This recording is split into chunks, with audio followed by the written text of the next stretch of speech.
이 시간 함께 기도하며 8월 19일 화요일 말씀과 함께 열겠습니다.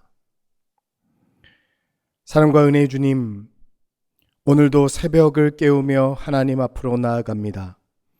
오늘에 합당한 은혜 부어주시고 꼭 필요한 말씀으로 우리의 영과 혼과 육을 만족하게 하옵소서.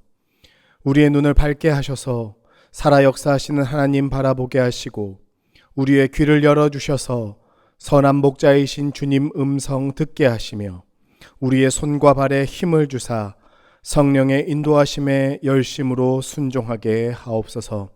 예수 그리스도의 이름으로 기도하옵나이다. 아멘. 오늘 우리에게 주시는 말씀은 에스겔 20장 1절에서 9절 말씀입니다. 주님 감사합니다. 이 시간에는 9절 말씀만 봉독하겠습니다. 그러나 내가 그들이 거주하는 이방인의 눈앞에서 그들에게 나타나 그들을 애굽 땅에서 인도하여 내었나니 이는 내 이름을 위함이라. 내 이름을 그 이방인의 눈앞에서 더럽히지 아니하려고 행하였음이라. 아멘. 오늘 우리가 함께 나눌 에스겔서 20장의 말씀은 바벨론 포로기의 한복판에 있었던 이스라엘 백성들의 이야기로 시작하고 있습니다. 7째 해 5째 달 10째 날에 이스라엘 장로 여러 사람이 여호와의 뜻을 묻기 위해 선지자 에스겔을 찾아왔습니다. 여러분, 포로로 잡혀 있는 사람들의 최대의 관심사는 무엇일까요? 바로 이 포로의 때가 언제 끝날 것인가 하는 것입니다. 그들은 포로로 사로잡힌 뒤 벌써 7년째 이방 제국에서 살고 있었습니다. 예루살렘은 함락되었고 성전 기명은 약탈되었고 그들의 삶은 마치 뿌리 뽑힌 나무처럼 불안과 고통의 연속이었습니다. 이런 상황 속에서 장로들이 에스겔을 찾아온 거예요. 그들은 묻고 싶었습니다. 하나님께서 정말로 우리를 버리신 것입니까? 하나님께서 우리를 버리지 않으셨다면 이 고통스러운 포로 생활은 대체 언제 끝나는 것입니까? 이방 땅에서 우리는 언제까지 이렇게 힘들게 살아야 합니까? 자신들이 의지했던 모든 안전지대가 허무하게 무너져 내린 상황 속에서 그들은 선지자 에스겔을 통해 선포될 하나님의 회복과 구원의 메시지를 기대했을 것입니다. 하지만 하나님의 응답은 그런 장로들의 기대를 완전히 벗어났죠. 본문 2절과 3절 말씀 함께 보겠습니다. 여호와의 말씀이 내게 임하여 이르시되 인자야 이스라엘 장로들에게 말하여 이르라. 주 여호와께서 이렇게 말씀하셨느니라. 너희가 내게 물으려고 왔느냐? 내가 나의 목숨을 걸고 맹세하거니와 너희가 내게 묻기를 내가 용납하지 아니하리라. 주 여호와의 말씀이니라. 하나님께서는 이스라엘 장로들의 질문에 대해 너희가 내게 묻기를 용납하지 아니하리라 라고 단호하게 말씀하십니다. 질문에 대한 답을 주시기는커녕 그들이 하나님께 질문하는 것 자체를 거부하신 거예요. 왜 그러셨을까? 하나님께서는 그들이 원하는 대답을 해주시는 대신 에스겔에게 이렇게 명령하십니다. 본문 4절 말씀 함께 보겠습니다. 인자야 내가 그들을 심판하려느냐? 내가 그들을 심판하려느냐? 너는 그들에게 그들의 조상들의 가증한 일을 알게 하여. 하나님께서는 에스겔에게 그들을 심판하라고 명하시며 그들의 조상의 가증한 일을 알게 하라고 명령하십니다. 그리고 본문 5절에서 9절 말씀에서 이스라엘의 오랜 역사를 회고하시죠. 마치 옛 영상의 필름을 돌려보듯이 하나님은 이스라엘 백성들의 불순종의 역사를 그들 앞에 파노라마처럼 펼쳐 놓으십니다. 본문 5절에서 7절까지의 말씀 조금 긴데요. 함께 보겠습니다. 이르라 주 여호와께서 이같이 말씀하셨느니라. 옛날에 내가 이스라엘을 택하고 야곱 집의 후예를 향하여 내 손을 들어 맹세하고 애굽 땅에서 그들에게 나타나 맹세하여 이르기를 나는 여호와 너희 하나님이라 하였도다. 그날에 내가 내 손을 들어 그들에게 맹세하기를 애굽 땅에서 인도하여 내어 그들을 위하여 찾아 주었던 땅 곧 젖과 꿀이 흐르는 땅이요 모든 땅 중에 아름다운 곳에 이르게 하리라 하고 또 그들에게 이르기를 너희는 눈을 끄는 바 가증한 것을 각기 버리고 애굽의 우상들로 말미암아 스스로 더럽히지 말라. 나는 여호와 너희 하나님이니라 하였으나. 이처럼 하나님께서는 애굽의 노예였던 이스라엘 백성들을 특별히 선택하시고 그들에게 나타나셔서 나는 여호와 너희의 하나님이라고 맹세하셨습니다. 또한 이스라엘 백성들을 애굽 땅에서 인도하여 내어서 젖과 꿀이 흐르는 땅 모든 땅 중에 아름다운 곳에 이르게 하겠다고 언약하셨죠. 하지만 이런 하나님의 구속의 역사에는 한 가지 조건이 있었습니다. 바로 너희의 눈을 끄는 바 가증한 것을 버리고 애굽의 우상들로 말미암아 스스로를 더럽히지 말라는 것이었습니다. 여러분, 하나님의 백성은요, 하나님 나라에서 살아야 합니다. 그런데 죄인은 하나님의 나라에서 살 수가 없어요. 거룩하신 하나님과 죄는 공존이 불가능하기 때문입니다. 해서 출애굽한 이스라엘 백성들에게 하나님과 함께 동행하는 이스라엘 백성들에게 가장 중요한 것은 바로 진영의 거룩함을 유지하는 것이었습니다.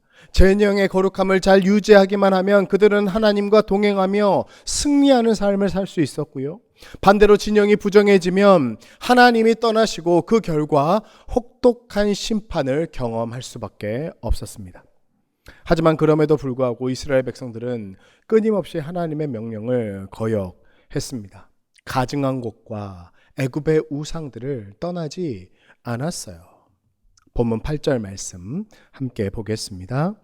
그들이 내게 반역하여 내 말을 즐겨 듣지 아니하고 그들의 눈을 끄는 바 가증한 것을 각기 버리지 아니하며 애굽의 우상들을 떠나지 아니하므로 내가 말하기를 내가 애굽 땅에서 그들에게 나의 분노를 쏟으며 그들에게 진노를 이루리라 하였노라.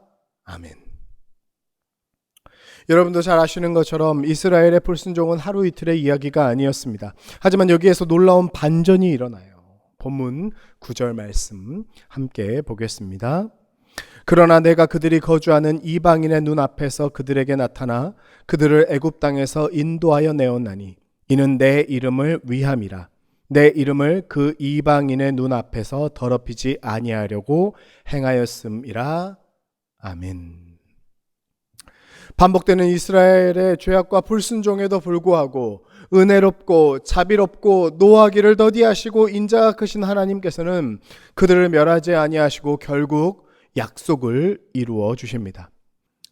하지만 이런 하나님의 구원의 역사는 이스라엘 백성들이 뭘 잘했기 때문에 그들이 하나님의 율법을 잘 지키고 백성다운 삶을 살았기 때문에 완성된 것은 아니었습니다.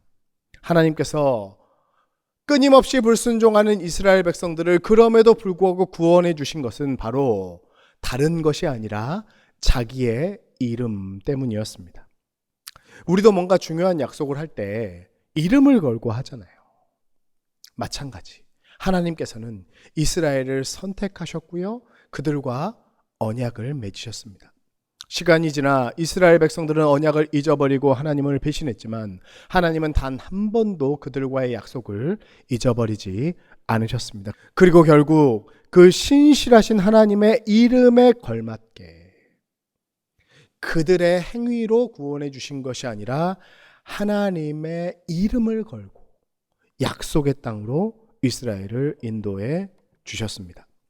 이처럼 하나님께서는 당신의 거룩하고 신실하고 영광스러운 이름을 위하여 끝까지 참고 이스라엘을 사랑하십니다. 이것이 바로 측량할 수 없는 하나님의 사랑, 하나님의 은혜, 헤세드입니다.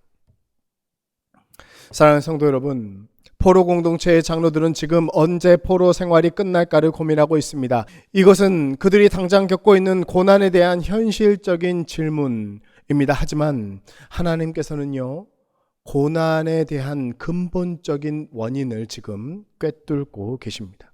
그리고 그것은 이스라엘 조상 대대로 이어져 온 하나님에 대한 불순종과 불신앙이었죠.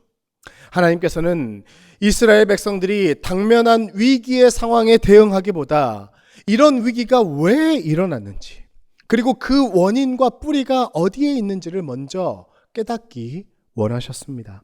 병증에 대한 단기적 처방을 묻는 이들에게 그 증상을 야기한 근본적인 문제를 해결하도록 촉구하신 거예요.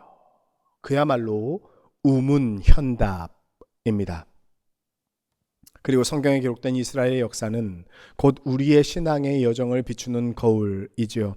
우리도 때때로 인생의 문제 앞에서 하나님의 응답을 구하며 간절히 기도합니다. 하나님, 저에게 왜 이런 일이 일어났습니까? 이 문제는 도대체 언제 해결되는 것입니까? 여러분, 중요한 기도라고 생각합니다.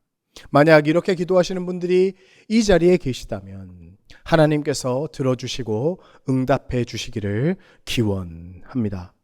하지만 때로는 눈앞에 당면한 문제를 해결하는 것에 매몰되기보다 나와 하나님과의 관계를 먼저 돌아볼 수 있기를 축복합니다. 나는 지금 하나님과 인격적인 관계를 맺고 있는가? 우리도 이스라엘 백성들처럼 때로는 하나님을 잊어버리고 하나님을 등질 때도 있을 것입니다. 하지만 그럼에도 불구하고 하나님께서는 산처럼 여전히 그 자리에 계셔서 변함없이 우리와의 약속을 이루어 가고 계신 줄 믿습니다. 그렇게 신실하신 하나님 바라보며 오늘도 인격적이신 주님과 함께 주님을 따라 주님을 닮아 하나님의 거룩한 이름을 드러내고 증거하며 살아가는 우리 과정교회 모든 교우님들 다 되시기를 주님의 이름으로 축복합니다. 아멘. 기도하겠습니다. 사랑과 은혜의 주님, 반복되는 불순종 속에서도 여호와 하나님의 이름으로 우리를 품어주시는 은혜에 감사를 드립니다. 인생의 고난 앞에서 때로는 문제의 해결보다 하나님과의 관계를 돌아보게 하여 주시고 하나님과의 인격적인 교제를 누리며 거룩하신 주님의 이름을 삶으로 드러내는 우리들 되게 하여 주옵소서. 여전히 우리와 함께 하시며 오늘도 우리의 삶에 거룩한 구원의 역사 신실하게 이루어 가시는 주님을 신뢰하게 하옵소서. 복을 빕니다. 이제는 우리 구주 예수 그리스도의 은혜와 하나님 아버지의 사랑과 성령님의 교통하심이 이 시간 하나님의 말씀 앞에 겸손히 머리 숙인 모든 주님의 백성들 머리 위에 이제로부터 영까지 함께하여 주시옵기를 간절히 축원하옵나이다. 아멘.